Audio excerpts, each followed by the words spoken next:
Evangelio de hoy miércoles 1 de abril de 2020. El Señor esté con vosotros. Lectura del Santo Evangelio según San Juan. En aquel tiempo dijo Jesús a los judíos que habían creído en él: Si permanecéis en mi palabra, seréis de verdad discípulos míos, conoceréis la verdad y la verdad os hará libres. Le replicaron: Somos linaje de Abraham y nunca hemos sido esclavos de nadie. ¿Cómo dices tú seréis libres? Jesús les contestó: en verdad os digo, todo el que comete pecado es esclavo. El esclavo no se queda en la casa para siempre, el Hijo se queda para siempre. Y si el Hijo os hace libres, seréis realmente libres. Ya sé que sois linaje de Abraham, sin embargo tratáis de matarme, porque mi palabra no cala en vosotros.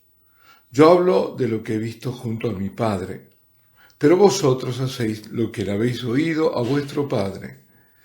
Ellos replicaron: nuestro padre es Abraham. Jesús les dijo: si fuerais hijos de Abraham, haríais lo que hizo Abraham. Sin embargo, tratáis de matarme a mí, que os he hablado de la verdad que le escuché a Dios, y eso no lo hizo Abraham. Vosotros hacéis lo que hace vuestro padre. Le replicaron: nosotros no somos hijos de prostitución, tenemos un solo Padre, Dios. Jesús les contestó: si Dios fuera vuestro Padre, me amaríais, porque yo salí de Dios y he venido, pues no he venido por mi cuenta, sino que Él me envió. Palabra del Señor. La primera lectura y el salmo de hoy corresponden al libro de Daniel.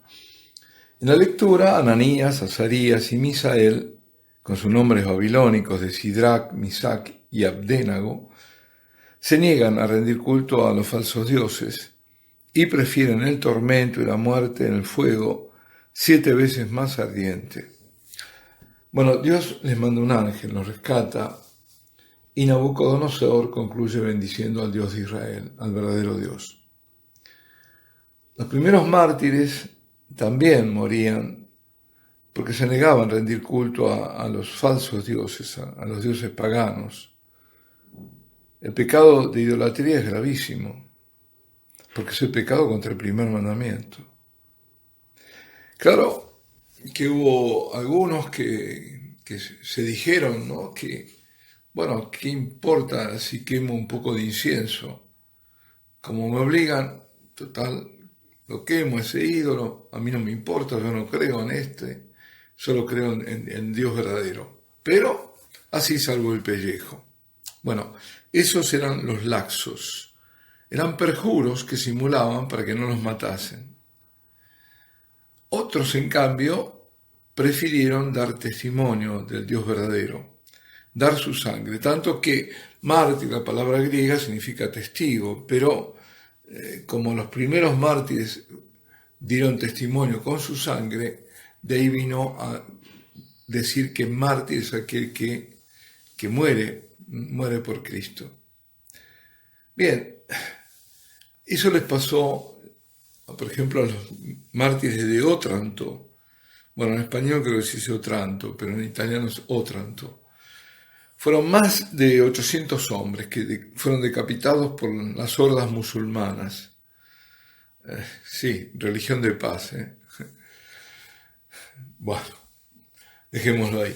Esos musulmanes eran otomanos, es decir, turcos. Y fue en 1480. Unos 30 años antes, estos habían tomado Bizancio. Y la próxima meta que tenían era la codiciada Roma. Ahora, ¿por qué Roma?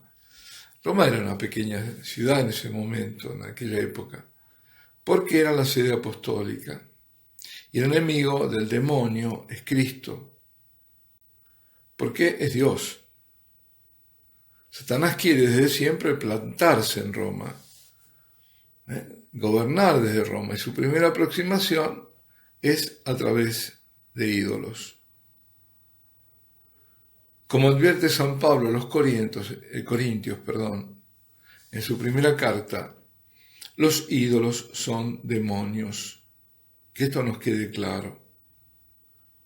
Bueno, de los 800 mártires quedó un solo nombre para la historia, el de Antonio Primaldo.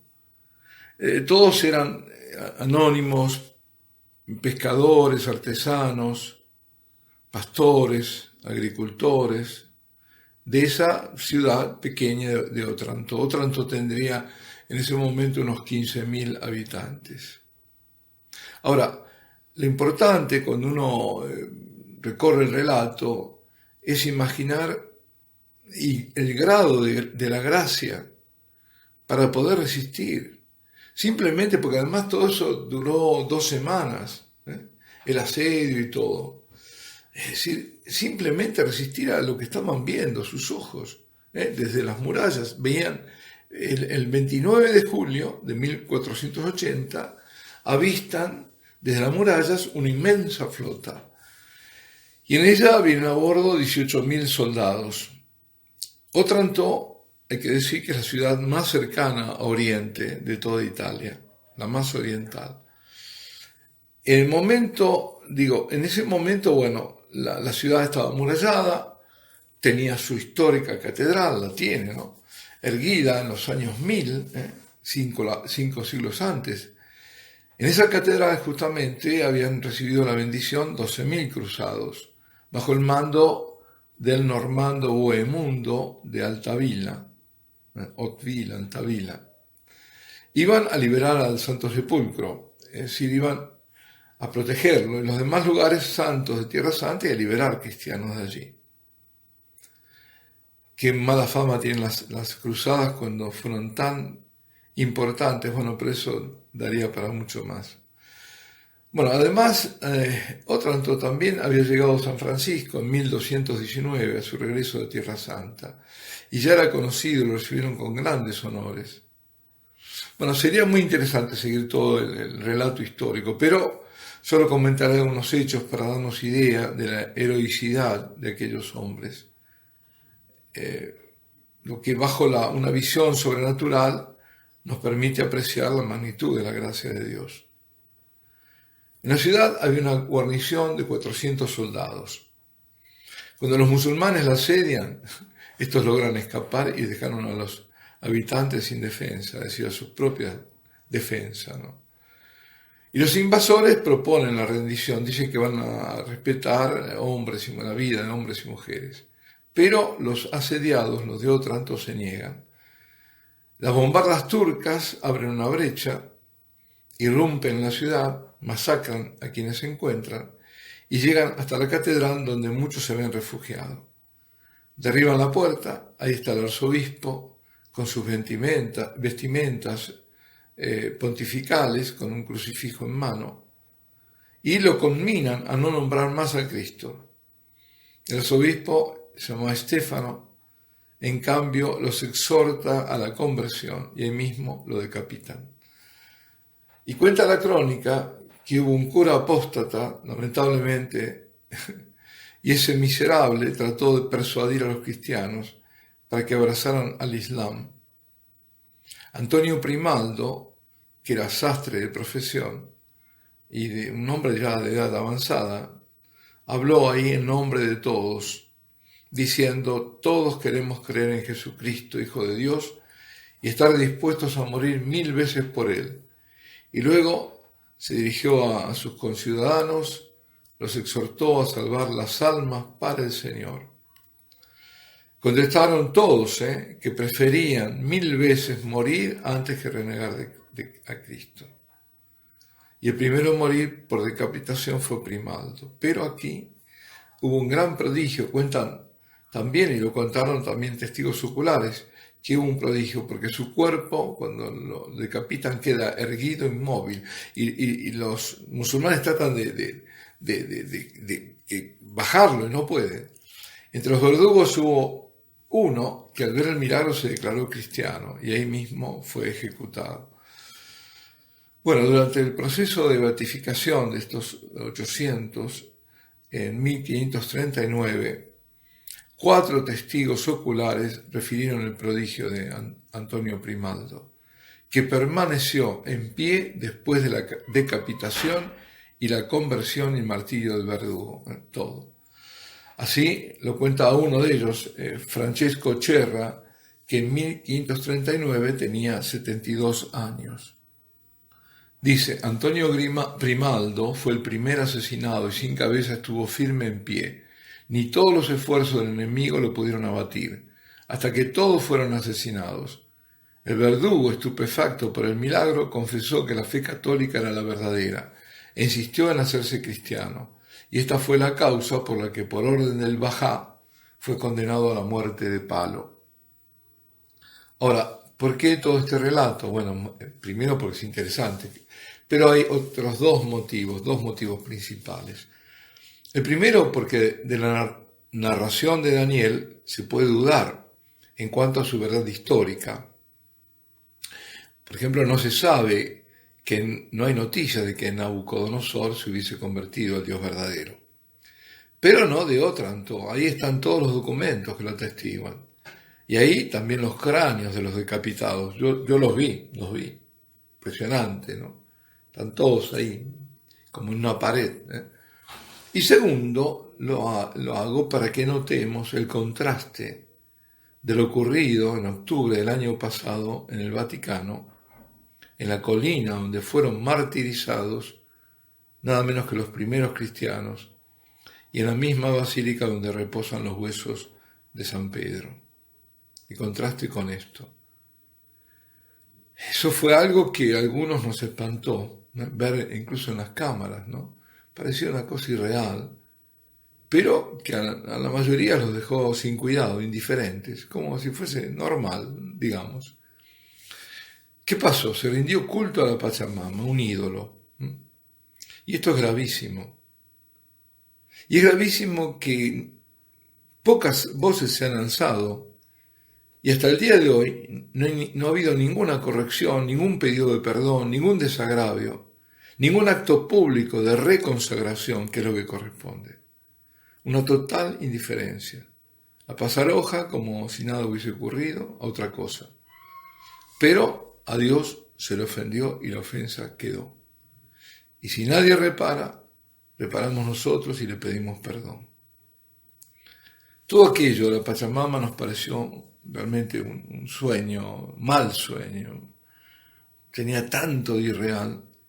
Y quizá por eso en muchos no hubo reacción, no lo sé.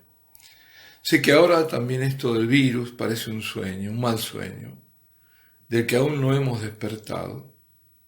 Las malas acciones siempre tienen sus consecuencias. Aquí nos vemos privados de libertad. Esta es la primera mala consecuencia. Pero nos engañaríamos si pensáramos que será solo esto. De ahora en más cambia el mundo que hemos conocido. Estamos entrando en una purificación y debemos pronto convertirnos. Y debemos aceptar este tiempo penitencial por fuerza y no convertir la necesidad en virtud. Convertíos, si no todos pereceréis igualmente, advierte el Señor.